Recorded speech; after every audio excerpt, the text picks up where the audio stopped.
রাধে রাধে, নিতাই গৌর প্রেমানন্দে, হরি বল হরি বল। তা আমাদের এই ছোট্ট আদরের কানাইলালের চ্যানেলে আপনাদের সবাইকে স্বাগত জানাচ্ছি। আশা করি আপনারা সকলে ভালো আছেন, সুস্থ আছেন। তো এই অঘ্রাণ মাসে যে লক্ষ্মী দেবীকে সন্তুষ্ট করার জন্য আমরা নানান ধরনের কাজ করছি।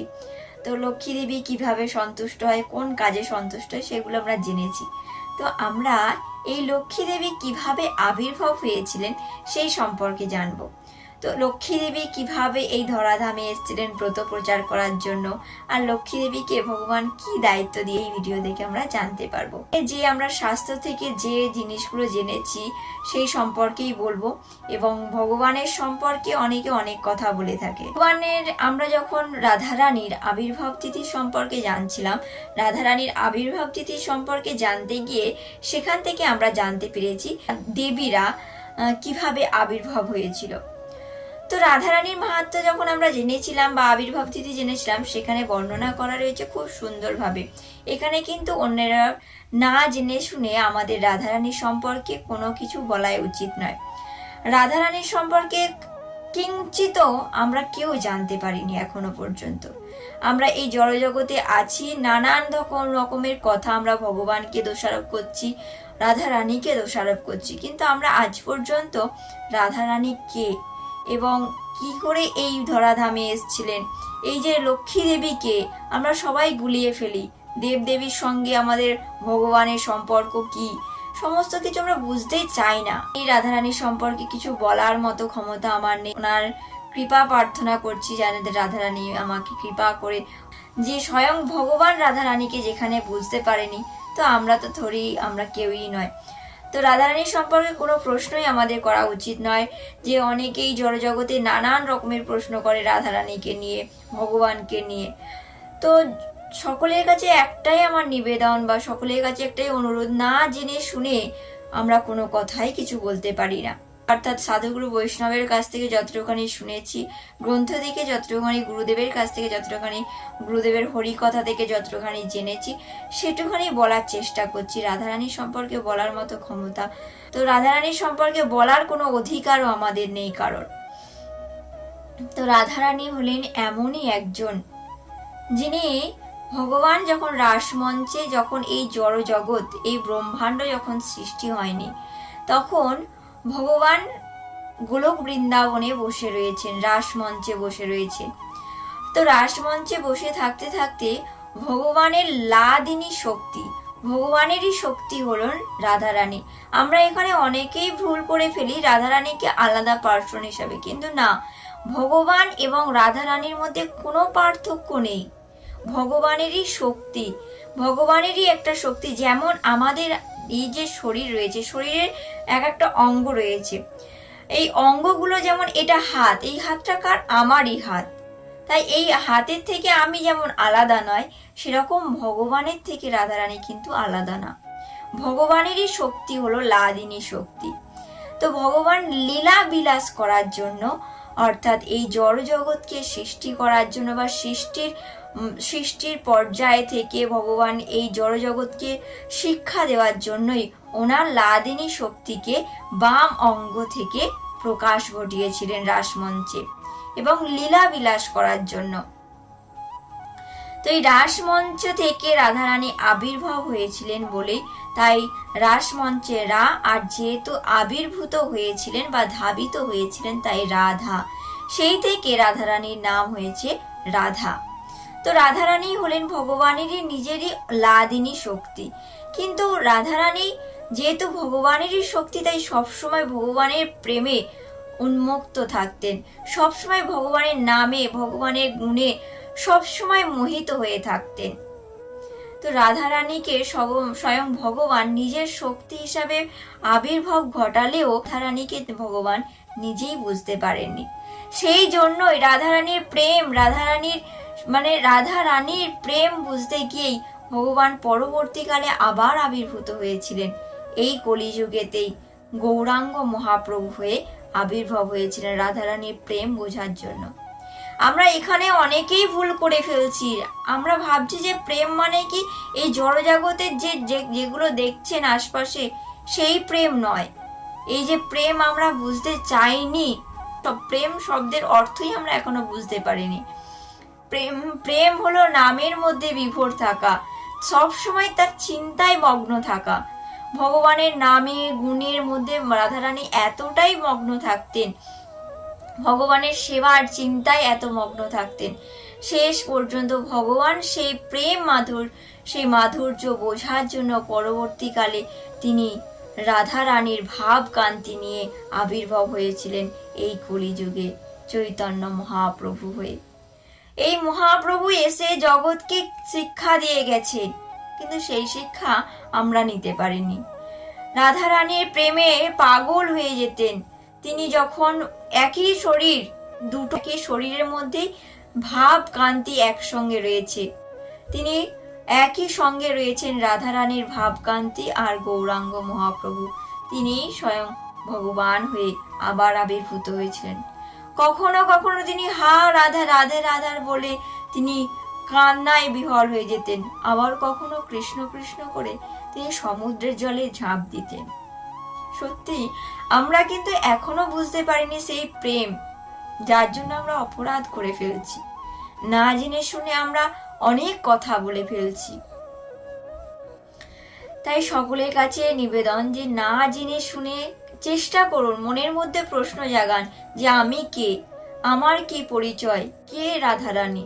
ভগবানকে নিয়ে এই যে নানান ধরনের কথাবার্তা, যে অনেকেই বলে যে ভগবানের রয়েছে এতগুলো বিয়ে করেছে, আমরা কেন করতে পারবো না। সত্যি আমাদের শুনে যে তখন এতটা কষ্ট হয়, যে তখন মনে হয় যে যদি আমাদের কোনো ক্ষমতা থাকতো তাহলে তাদেরকে গিয়ে বলতে পারতাম যে ভগবান সে, কিন্তু কিচ্ছু বলতে পারি না।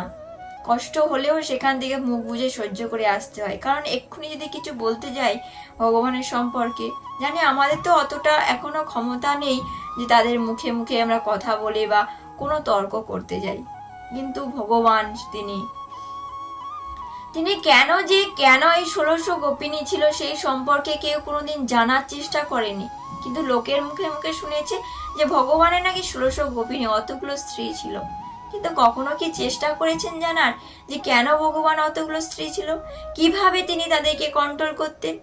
আমরা কি করি যে আমরা এই জড়জগতে আমাদের ব্যবহার দিয়ে ভগবানের ব্যবহারকে বিচার করতে যাই, সেখানেই হয়ে যায় আমাদের অপরাধ। কেউ কখনো প্রশ্ন তোলেনি।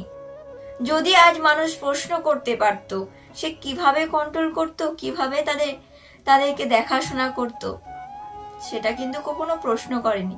প্রশ্ন করলেও সেই প্রশ্ন খোঁজার চেষ্টা করেনি। যদি তারা প্রশ্নের উত্তরটা খোঁজার চেষ্টা করত, হয়তো তারা ভগবানের লীলা বোঝার ক্ষমতাটুকু হয়তো ভগবান তাকে দান করত। কিন্তু তা না করতে গিয়ে তারা বারবার অপরাধ করছে। অপরাধ করতে করতে করতে করতে এই মন আমাদের কঠোর হয়ে যাচ্ছে, ভগবানের সেবা থেকে দূরে চলে যাচ্ছে। এখানে যে লক্ষ্মী দেবী, অঘ্রাণ মাসে আমরা নানান ধরনের করছি, যে লক্ষ্মী দেবী কিভাবে আবির্ভাব হয়েছিল সেই সম্পর্কে জানবো। যখন ভগবান রাধা রানীকে আবির্ভাব ঘটালেন রাসমঞ্চ থেকে, তখন রাধা রানীর থেকেই কিন্তু যত দেবী রয়েছে, যত ঋষিরা রয়েছেন, যত ঋষিদের আবির্ভাব হয়েছিল রাধা রানী থেকে, আর রাধা রানী থেকে সমস্ত দেবীদের আবির্ভাব হয়েছিল। কিন্তু এটা আমরা কেউ জানিনি, আমরা জানার চেষ্টাও করিনি। কিন্তু এই কথাটা বললে হয়তো অনেকে আমার মধ্যে তর্ক দিতে পারবে বা অনেক কথা বলতে পারবে, কিন্তু আমি যতটুখানি জানার চেষ্টা করেছি, যতটুখানি জেনেছি, সেইটুখানি আপনাদের সঙ্গে শেয়ার করছি, যাতে একটু হলেও যেন মানুষ বোঝার চেষ্টা করতে পারে। কিন্তু আমরা বোঝার চেষ্টা করছি না। রাধারানী থেকেই সৃষ্টি হয়েছে এই দেবীরা, অর্থাৎ ঋষি মুনিরা এবং দেবীরা, সমস্ত কিছুই কিন্তু দেবী যত অংশ রয়েছে সমস্ত কিছু রাধারানীর থেকেই সৃষ্টি হয়েছে। রাধারানী সৃষ্টি হয়েছেন ভগবানের শক্তি হিসাবে, আর রাধারানীর থেকে যত দেবীদের সৃষ্টি হয়েছে। তাই আমরা কখনোই যেমন একটা জ্বলন্ত আগুন, আর আগুন থেকে বেরিয়ে যাওয়া যে ছোট ছোট আগুনের কণাগুলো, যেমন তারই অংশ, কিন্তু সে কিন্তু পূর্ণ শক্তি নয়। সেই রকমই আমাদেরকে মনে রাখতে হবে যে আমরা কখনো অবতার, আর মেন যিনি রয়েছেন তিনি তার ভগবান হচ্ছেন, স্বয়ং ভগবান হলেন কৃষ্ণ। কৃষ্ণ বিভিন্ন যুগে বিভিন্ন লীলা করেছেন, তেমনি রাধা রানী বিভিন্ন যুগে লীলা করেছেন। কখনো লক্ষ্মী দেবী হয়েছেন, কখনো হচ্ছে তিনি যমুনা দেবী, কখনো তিনি বিভিন্ন পরকে পর অনুযায়ী তিনি সীতা দেবী হয়ে নিয়ে আবির্ভাব হয়েছিলেন। এই যে আবির্ভাব বারবার ভগবান হচ্ছেন বা এই রাধারানী আবির্ভাব হচ্ছে, যে বিভিন্ন রূপ নিয়ে আবির্ভাব হচ্ছেন, এগুলো কেন হচ্ছে? এগুলো আমাদেরকে শিক্ষা দেওয়ার জন্য। বারবার এসে তিনি শিক্ষা দিয়ে গেছেন যে এই পথ ধরে জড়হত জীব, তোমরা এই পথেই চলো, এই পথ ধরে আসো, অবশ্যই তোমরা উদ্ধার হতে পারবে। আমরা যে এইখানে এসছি, এই জড়জগতে এসছি, নানান দুঃখ কষ্ট ভোগ করছি, এখান থেকে উদ্ধার পাওয়ার পথ ভগবান স্বয়ং দিয়ে গেছে। ভগবান যে এই 24টা লীলা করেছেন, প্রতিটা লীলাই কিন্তু তিনি আমাদেরকে শিক্ষা দেওয়ার জন্য করে গেছেন, আর তার শুদ্ধ ভক্তদেরকে তিনি উদ্ধার করার জন্য এসেছেন বারবার। কিন্তু আমরা এগুলো কখনোই প্রশ্ন তুলছি না, কিন্তু ভগবান যে কে করে গেছে সেগুলোকে নিয়ে প্রশ্ন করছি, ভগবানকে বিচার করতে যাচ্ছি, যেখানে আমাদের অপরাধ হয়ে যাচ্ছে। একবার হলেও আপনারা ভেবে দেখুন যে বারবার আমরা ভুলে যাচ্ছি, বারবার আমরা ভুলে যাচ্ছি বলেই আমাদের অপরাধ হয়ে যাচ্ছে। আর অপরাধ করাটা বন্ধ করতে হবে আমাদের। অপরাধ যদি আমরা করা বন্ধ করি, তবেই আমরা ধীরে ধীরে এই জড় জগৎ থেকে উদ্ধার হতে পারবো। তা না হলে অপরাধ থেকে মুক্ত না হতে পারে, জানার চেষ্টা করুন। মানুষ একটা সময় স্তব্ধ হয়ে দেখুন, যে কোনো একটা সময় এই জড় সংসারের কাজ থেকেও একটা সময় স্তব্ধ হয়ে দেখুন, কে আমি, কিভাবে এখানে এসেছি, কেন এসেছি, কোথায় যাব, কি হবে আমার। এই প্রশ্ন যেদিন আমরা করতে পারবো আমাদের মনের মধ্যে, সেদিন হয়তো এর উত্তর আমরা পাবো যে কেউ একজন আমাদেরকে এখানে পাঠিয়েছে। আমাদের কিছু উদ্দেশ্য রয়েছে, সেই উদ্দেশ্য আমরা ভুলে গেছি, যার জন্য এখানে এসে বারবার নানান দুঃখ কষ্টের মধ্য দিয়ে যাচ্ছি, ভগবানকে নিয়ে নানান ধরনের তর্ক করছি। এই তর্ক বন্ধ করে যদি আমরা ভগবানের সম্পর্কে জানার চেষ্টা করব, জ্ঞানের মাধ্যমে নয়, ভালোবাসার মাধ্যমে যদি আমরা চেষ্টা করব যে না, কেউ একজন আছেন যিনি আমাদেরকে পাঠিয়েছেন।